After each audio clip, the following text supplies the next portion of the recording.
Hello, this is Joe Simhart, number 16, a follow-up to number 15 on this topic, A Course in Miracles. I wanted to concentrate on something which has to do with this painting, nullibiety, which means the property of being nowhere, which is what, in my mind, the Course in Miracles circles continually throughout its exposition.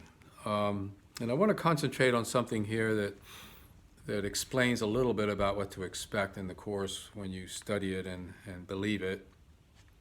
And it says you have to believe it totally. And the question is, what is the last judgment?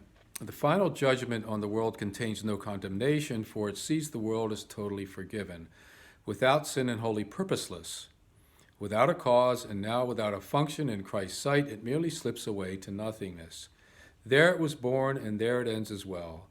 And all the figures in the dream in which the world began go with it. Bodies are now useless and will therefore fade away because the Son of God is limitless. So there's kind of a combination of Buddhism, Eastern thinking, and Christianity in this. But the form of Christianity that this particular passage follows and the Course follows is called Universalism. And this idea of universalism has been around in the church since the beginning, and you can find it in the gospel in some passages. Karl Barth was a proponent of it. He lived until 1968 and was a great theologian. And he said that in Jesus Christ, the reconciliation of all mankind to God has essentially already taken place, and that through Christ, man is already elect and justified. Therefore, eternal salvation for everyone, even those that reject God, meaning atheists, is a possibility that is more than an open question, but should be hoped for by Christians as a matter of grace. Well, that almost summarizes A Course in Miracles. So there's nothing really original about this inspiration from Jesus, and nothing really urgent about anyone to learn, because it's been around, for a long time. The early Christian writer Origen also argued that all things shall be saved in the end, and the church considered that anathema during a particular council. A lot of fundamentalists like Jonathan Edwards will consider it a false doctrine because we need punishment or the threat of hell in order to behave properly here on this earth. Without it, we could get away with anything. And he has a point. But we do have the rule of law, religion or no religion, in every society, and codes of common law that people follow, or else they get punished for not doing so, right? So this is what happens in A Course in Miracles, that when someone takes it, and anyone can take it like they take the Bible and use it for their own purposes. There was a destructive, maybe manipulative cult in recent past called Full Endeavor Academy that used A Course in Miracles as its central document. Very similar harm was done to people that left that group, as in any other cult that we define as damaging people. Another one was called Bridging the Gap. It was in Colorado, run by a psychiatrist, and what he did was combine The Course in Miracles and its ideas with something called Rebirthing. This book by Leonard came out in 1977, and with Sondra, and it's called Rebirthing in the New Age.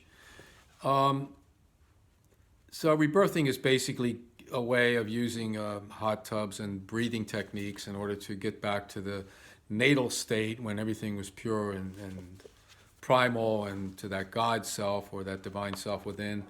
And Leonard has something here called his 10 Commandments, and he goes through the 10 Commandments in a very strange way that would be offensive to Jewish and Christian ears for the most part. For instance, number 9, thou shalt not bear false witness. He says the Bible implies that God cannot lie because everything he says becomes true. Remember, his first commandment is we are God, sort of what the Course implies. We are the Son of God, God. By applying the first commandment, the same is true of you. You cannot lie because everything you say is true as long as you believe it to be true and desire to manifest it. And so there is no such thing as false witness. So you can understand where this kind of thinking is going to run into problems.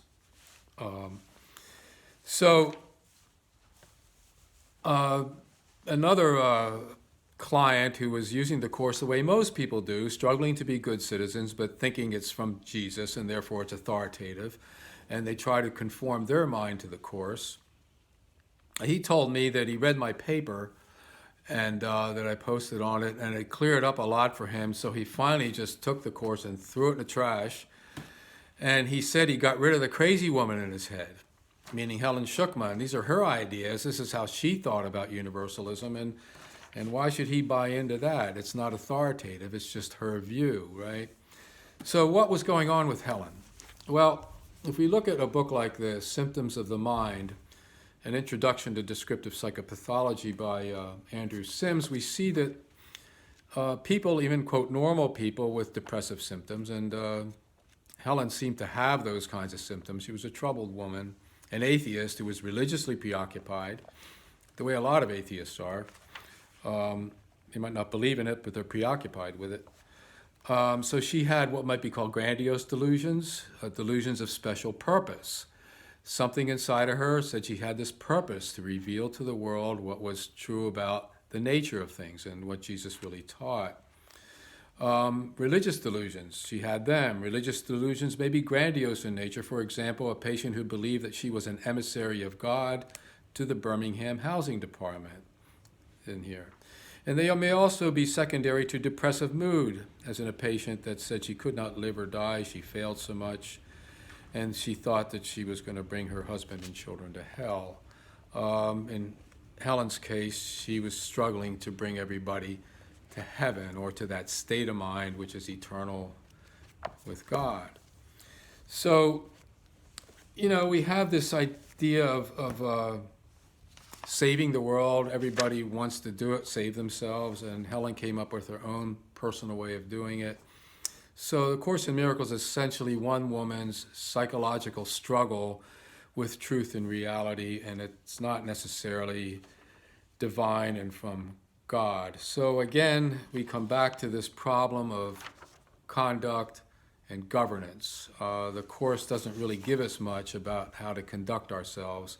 We get that from the society around us, and it certainly doesn't offer anything about governance, which is where, for instance, Mary Ann Williamson just falls off the rails when it comes to reality by depending on A Course in Miracles and wanting to be President of the United States. God forbid. Thank you.